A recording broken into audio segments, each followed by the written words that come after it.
I bet you thought we were done talking about ethics. No.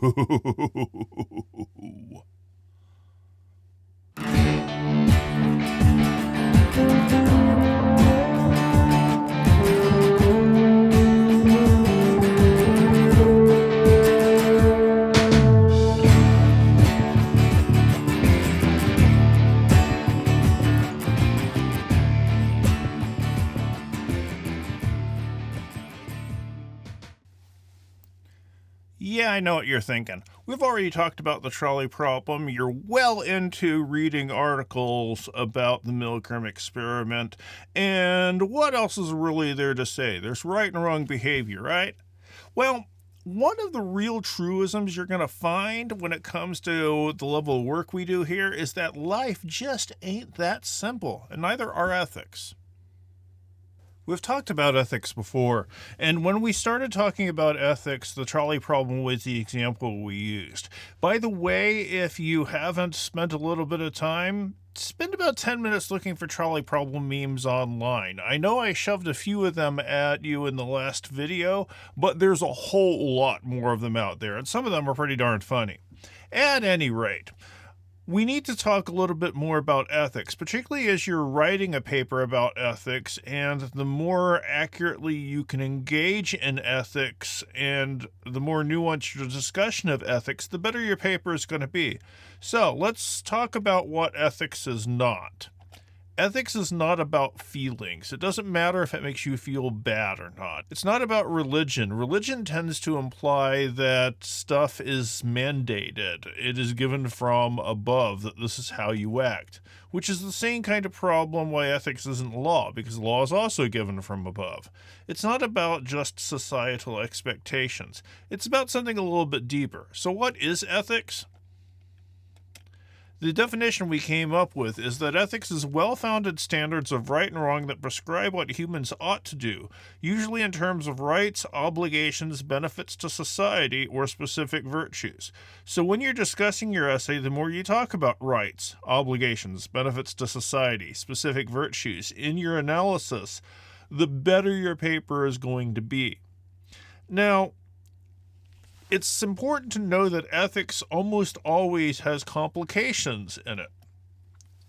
If you have a friend and you see their significant other flirting with someone, do you tell your friend about it? Well, this might not be as cut and dry of a call as you'd expect. Some of the times, if you tell your friend that their partner was flirting with someone, your friend might take it out on you. Does that alter if it's the right behavior or not? Does that alter whether you should say something or not? It's a complicated question, because we don't just have ethics, we have codes of ethics. We develop ideas about ethics and we try to fit them into some kind of pattern that better sums up how we think we should feel, act, and behave in situations.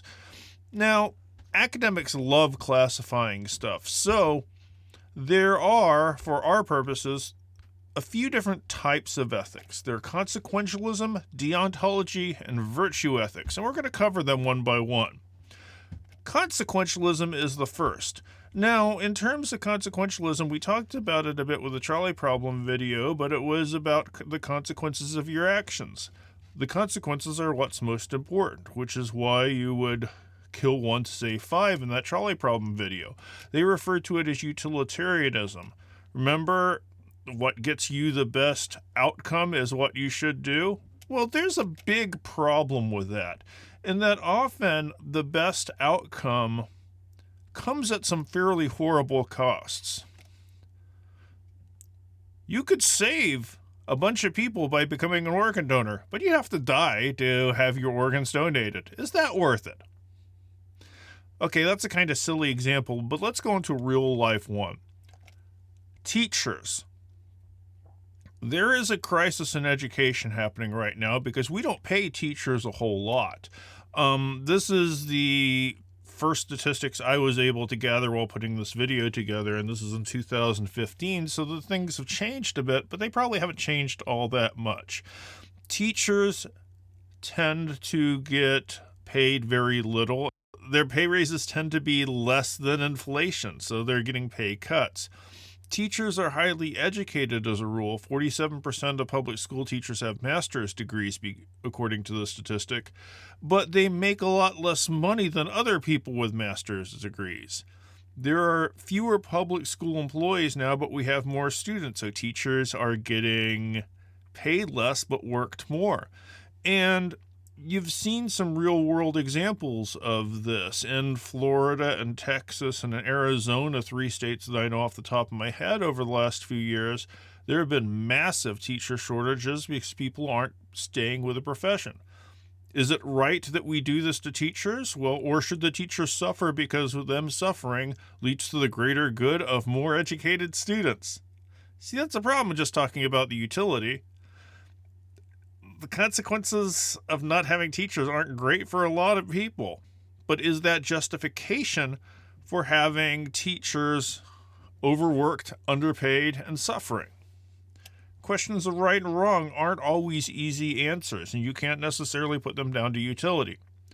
The second type of ethics we're going to discuss is deontology.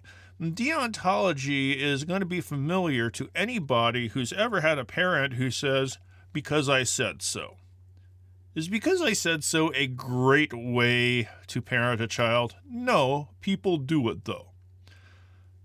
Because what they want to do is they want to instill a certain desire, respect to follow rules.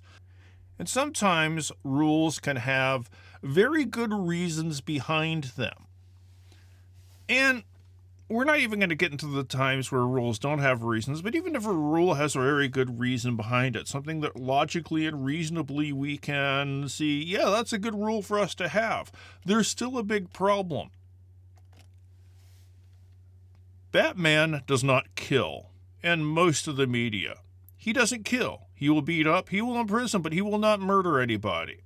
This is a defining characteristic of him as a character since his creation way back in the 30s, I believe. He doesn't even kill the Joker. The Joker kills. The Joker kills a whole lot of people. And there's a very good argument to be made that if Batman would have killed the Joker a long time ago, there'd be a whole lot more people alive. But for Batman, the rules are important. Are the rules good enough justification to allow a greater evil to exist? But I have my rules, and it's well thought out. Not killing people is a great rule. Don't get me wrong. But in the case of this, you've really got to kind of argue that Batman could have saved a lot of people a lot of torment. Let's go for another example. Billionaires tend not to pay a lot of taxes. The true tax rate of billionaires is frightfully low, a lot lower than what you're going to be paying or what I'm paying. And it's not that they're breaking the law to not pay taxes. In fact, in the 2016 presidential election, then candidate Donald Trump said that him not paying taxes showed he was smart and he wasn't breaking the rules, so you really couldn't complain about that. Do most of us feel that way? If the rules are wrong or lead to greater pain, should we follow them? In a lot of ways, you can see that this is very opposite of consequentialism. The third type of ethics we'll talk about is virtue ethics. There are good people and there are bad people. What the good people do is good. People who do good are good. It's a fairly simple tautology, but there is, again, a big problem with this, in that a lot of the people who we as society think of as being bad people have done many good acts. Libya, under Muammar Gaddafi, provided free education, free healthcare, free housing. Free healthcare was also Saddam Hussein-era Iraq policy as well. Does that mean these are good people? These are inevitably good behaviors. Al Capone started one of America's first soup kitchens during the Great Depression. The Chicago Tribune reported that he had served over 120,000 meals every single day, and many Chicagoans thought that he did more to help them than the police did. Did that mean that Al Capone, a notorious gangster who was not above murdering people, was a good person? The Hells Angels have in the past went out and bought bicycles to donate to kids.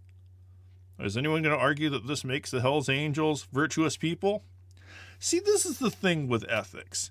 Ethical concerns can get to be really complex, and our codes of ethics aren't always going to be consistent, and even when they are consistent, it means that there's certain behavior that other people would find horribly unethical that we do that are ethical.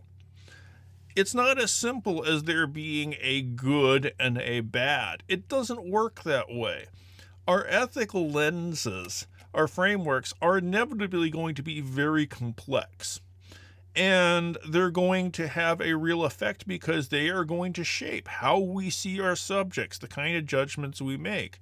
And we have to know that our judgments have to be complex because the ethics we imply as our critical lenses are going to be complex. And this is all stuff that you really have to get into in your essay. So that's another part of ethics. Ethics is something we could spend a whole lot of time on. There are courses dedicated to this. There are entire branches of philosophy dedicated to ethics. The reason I wanted to go into a bit more detail is that when people write this paper, they tend to see their experiment as having inherent rights and inherent wrongs. And that's just a little bit too simplistic of a take for it to really be a good take. Good takes deal with their subject in all of its intricacy. So you have to not gloss over the contradictions. You have to look for models that help explain the behavior.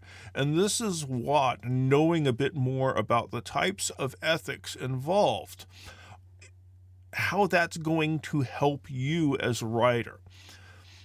Now, there's every chance that if you ask these experimenters of whatever experiment you're talking about, they will have ethical justifications for everything they do. Are they the right ethics? Well, right ethics is a kind of hard thing to define. And it's probably a better question, what ethics are they implying, and how well do they employ them, and what are the faults in their logic? And the more of this stuff you address in your paper, the better off your grade is going to be. And that's good, right? I think so. I'll see you in the next video. Bye now.